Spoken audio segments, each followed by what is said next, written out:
Breathtaking in its beauty, the Chaco Culture National Historic Park is a UNESCO World Heritage Site, an important center of culture and worship between 850 and 1250 AD. The region was a major crossroads where ancestral Puebloan culture flourished. It is no wonder that for Chris and Andy Kraus, this was a must-see stop on their visit to the Southwest. But on their drive in to see it, they got more than they bargained for.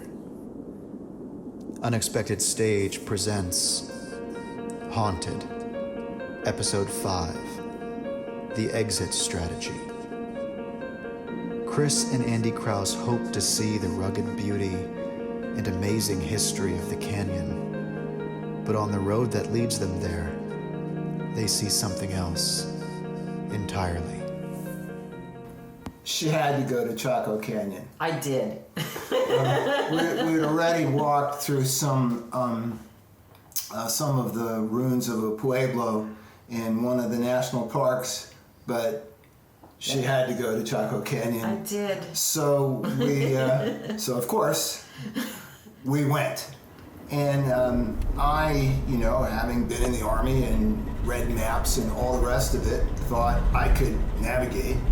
I looked at the map and I thought, well, Chaco Canyon will be an easy enough drive. It's going to be on, state roads. After all the roads leading to it had a number. They'd be paved, right, and smooth and usable. Well, we were wrong. Yeah. We were really wrong. As soon as we turned off one of the main roads onto the feeder road to Chaco, we hit 19 miles of dirt. Rough dirt road. There were rusted out hulks and bits of machinery. All sorts of odds and ends were just on the side of the road, and it looked kind of like a movie thing. And so we were bouncing along literally, because in our rental car it was just really, there were lots of potholders. And then there in front of us I saw what looked like an old prospector or something like that. He was a really old dude, and the car that he was driving was an older model, but it looked like it had been refinished. But it looked like he was having some real problems because there was steam. The hood was up and there was like steam coming out of it. And so I turned to Andy to say, let's stop and pick him up. And Andy was slowing down, and so as I turned to say to him, let's slow down, suddenly he speeded up, and I was like, whoa, wait a minute, what's going on? And I looked again, and there was nobody there. It was another of those old rusted out hulks. And I was like, my heart was pounding, and so I said, faster, just go faster, let's get past this. And so what happened was, there he was.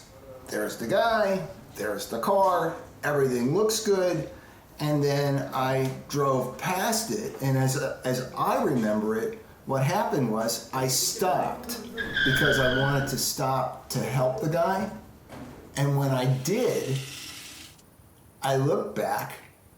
He wasn't there.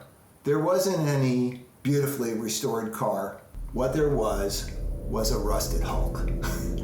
And so, goose flesh on the arms, hair on the back of the neck, standing up, the whole thing. It's like, I confess, we decided that the best strategy of all was an exit strategy, and we drove on down the road. And that brings us to weird event number 2, which happened in Taos, which is still a trendy tourist destination. And by the time we got to the place that we were going to spend the night, it was already dark, and it was another one of those historic hotels. We stayed in a lot of historic places in Taos, and it was famous because Georgia O'Keeffe and some of her friends hung out there. It was a very,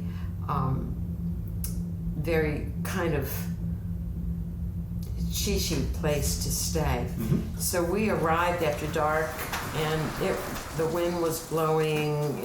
already felt like kind of weird. And we lit a fire in the Orno, which is kind of like a fireplace. And then we went to sleep to the sound of the sagebrush scratching against the glass in the windows. And we woke up for the first time around 3 a.m. to the smell of sulfur and flies buzzing in the room. And then we went, we swatted the flies and we put the fire out, and it was very strange. But we said, okay, we're going to go back to sleep.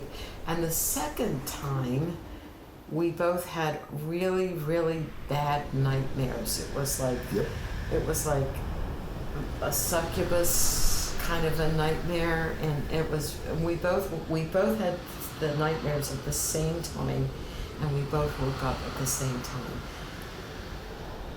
And it was very hard to go back to sleep. I don't. Right. So when I woke up, I thought, well, heck, what's happened? Where is this sulfur smell coming from?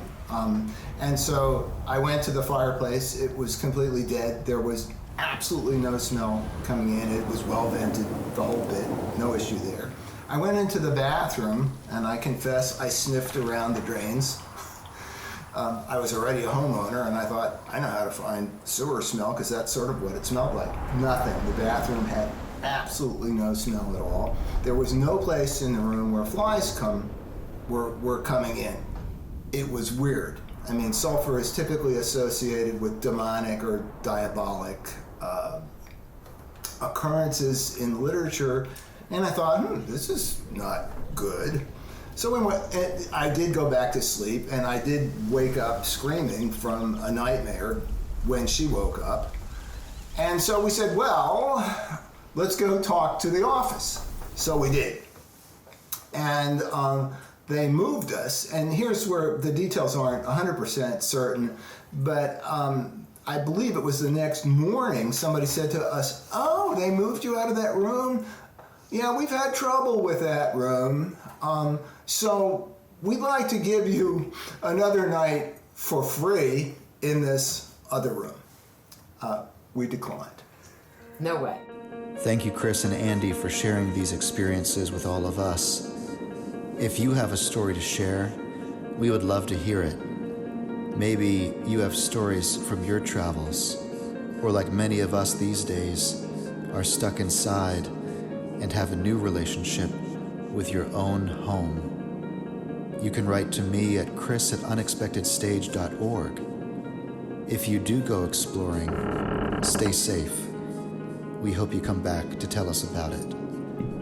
And when you enter that dark, mysterious space, do not close that door behind you.